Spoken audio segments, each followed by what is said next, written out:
A super powerful dual hub motor e-bike, full suspension, beefy fat tires for that off-road capability. Is this the ultimate hunting e-bike? Let's check it out. So today we're out here braving the weather. I'm kind of hiding behind this tree in the little dry spot I found. I'm out here riding this bike through the storm, on and off-road. This thing is really taking a beating, riding so dang smooth. Let me show you what this bike is working with. So this is the Puckipuppy GoldenR, Golden Retriever e-bike. They name all their e-bikes after dogs, and it's kind of fitting considering this is targeted more towards you hunters out there. You can see that nice camouflage green, robust 6061 aluminum frame paired with the dual suspension setup. You got that rear shock right there, and then you got 135 millimeter adjustable suspension fork to absorb that rough terrain. This bike is really designed for off-road riding. You can see those, 26-inch round by 2.6-inch wide tires with that beefy tread on there is definitely going to provide you plenty of grip. Looking down from those wheels, you can see the rear or the hub motors on the front and the rear. So dual hub motors. So looking on the front right here, you can see the hub motor on the front, and then on the back you can see an even bigger hub motor on the back. That's a 960 watt hub motor on the back, and then you got a little bit smaller motor with a 640 watt motor on the front. Combine those together and you get a total of 1600 watts of power and a whopping 185 newton meters of torque.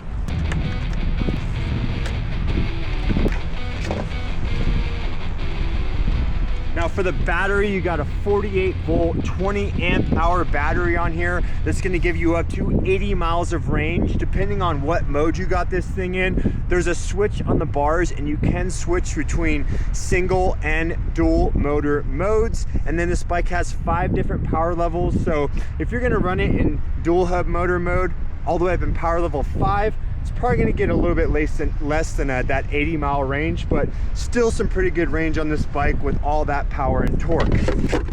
So you can see up on the bars right here, you got the single and the dual motor switch right there that switches in between obviously the single and the dual motor modes.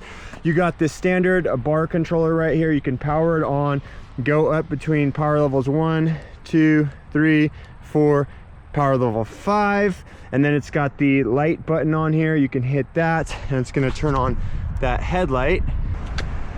Is that on? Yep, there it goes. Headlight on, headlight off.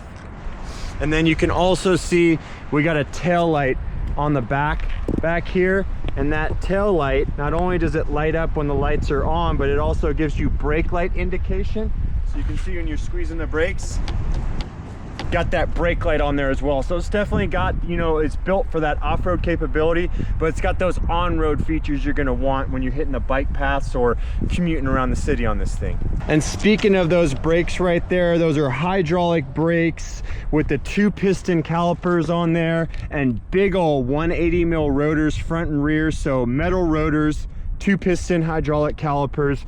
Plenty of stopping power for this big beefy e-bike. For the shifting, that shifting's handled by the Shimano 7-speed drivetrain. It's not the highest end Shimano drivetrain, I will say, just being honest with you guys, but with how much power this bike puts out and how easy it is to get up to speed, you really don't need to do much shifting. I was pretty much leaving it in 1 gear the whole way.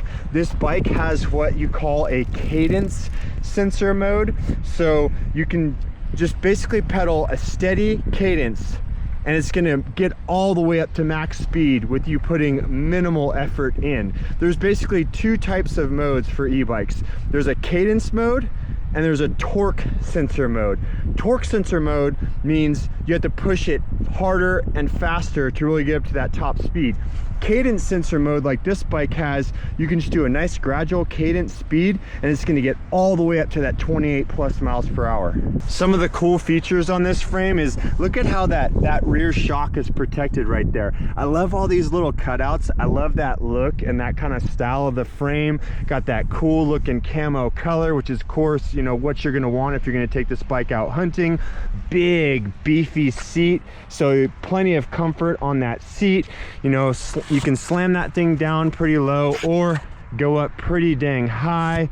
For the grips, you got these nice beefy padded ergonomic grips. Over here on this side of the handlebars, you can see it's got the thumb throttle right there, where you can basically just use throttle only. You don't even have to pedal if you want. Now when you're using the throttle mode, this bike limits out at 20 miles per hour, but when you're using that pedal mode, like I said, that's when you can get up to 28 plus miles per hour.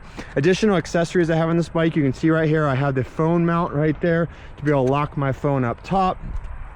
I have the basket on the front to be able to store extra goodies, things like that, or if you're trying to, you know, carry your extra gear or your game out of the trails when you're going hunting. I also have the rear mounted rack for this, and it came with this luggage, and I got a couple things inside. You can see also these glasses.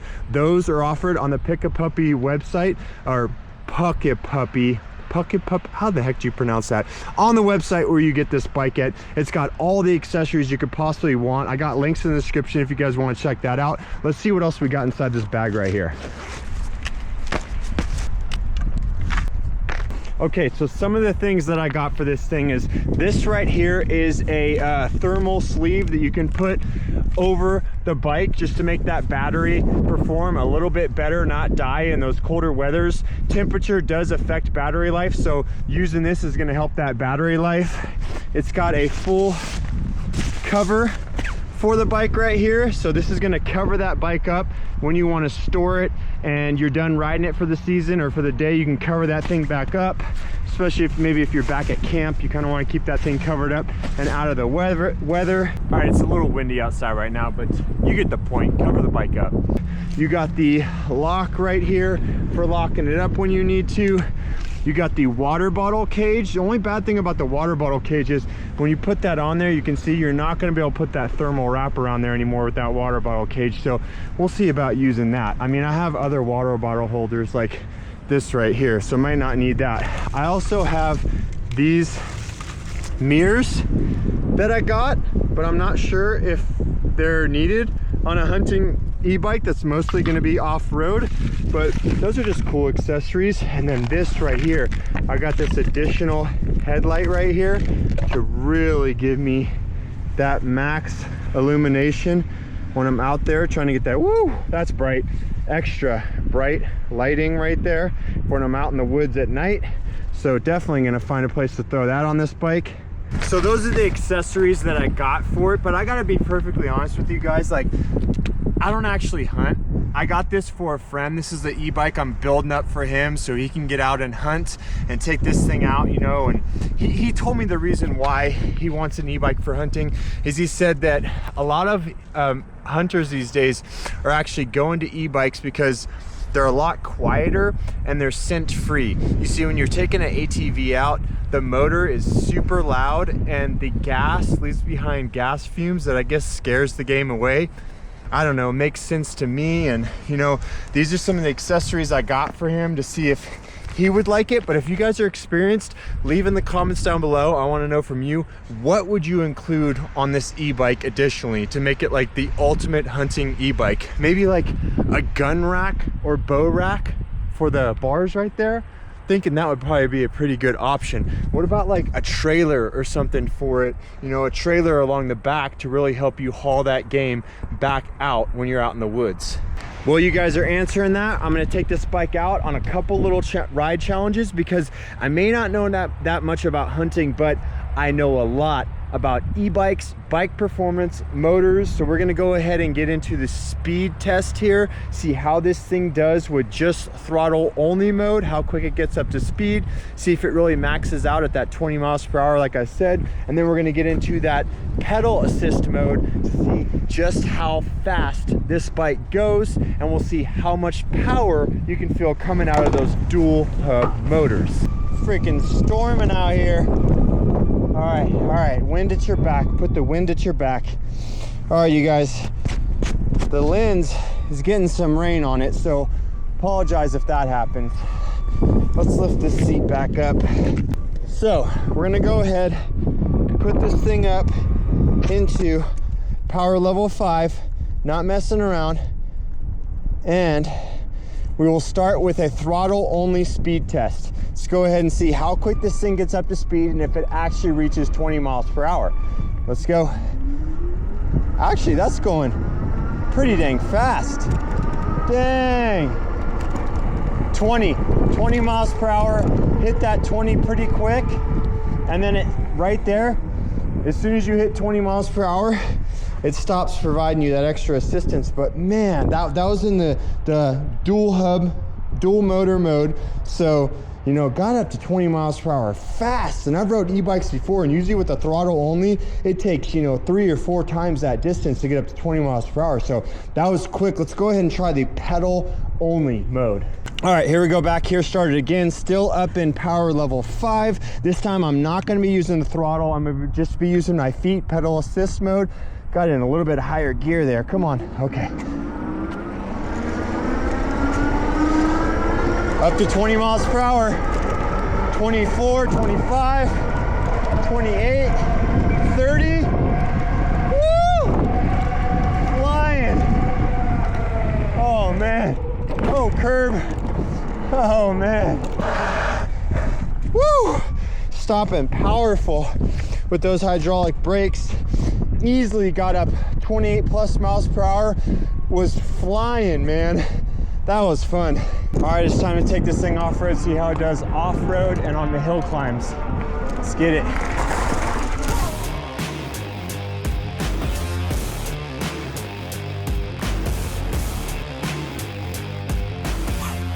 Bike was climbing, off-road performance, uphill, doing good.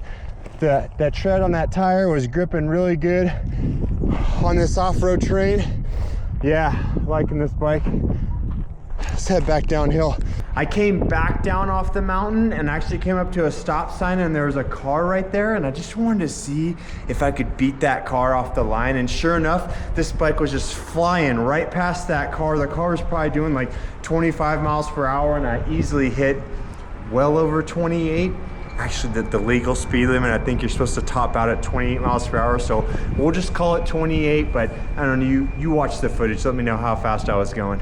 Now, there are 2 potential issues with this bike. I gotta be honest with you and keep my reviews honest, or else, you know, what would these be? This isn't a sponsored video. So the 2 issues I have is 1, the weight, and 2, the standover height. So for the weight, this e-bike weighs a little over 90 pounds. Dual hub motors, so you're getting plenty of power, but with those dual hub motors comes that weight penalty. So that could be an issue if you're a little bit weaker or if you're worried about having to lift this thing around.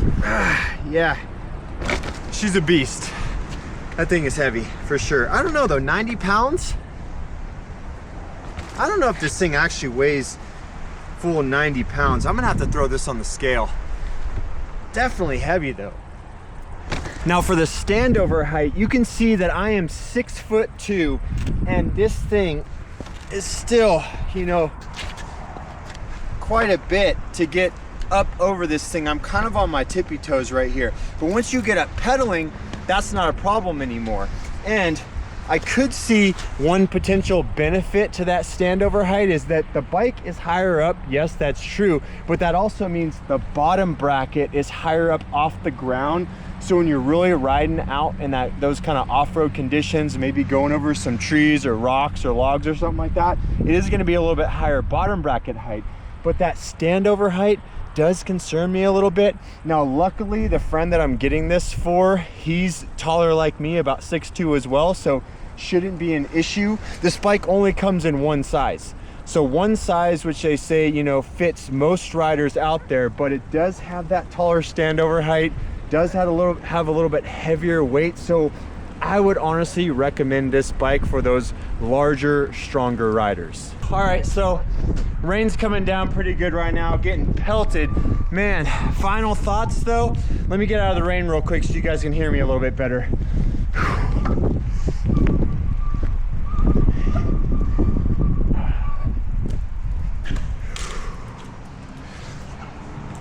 All right, there we go. That's a little bit better. So final thoughts, you guys, on this Puckipuppy Golden Retriever e-bike. Man, this thing is powerful. Those dual hub motors, getting up to speed so quick. This has got to be the fastest e-bike I've ever rode for sure. The most power.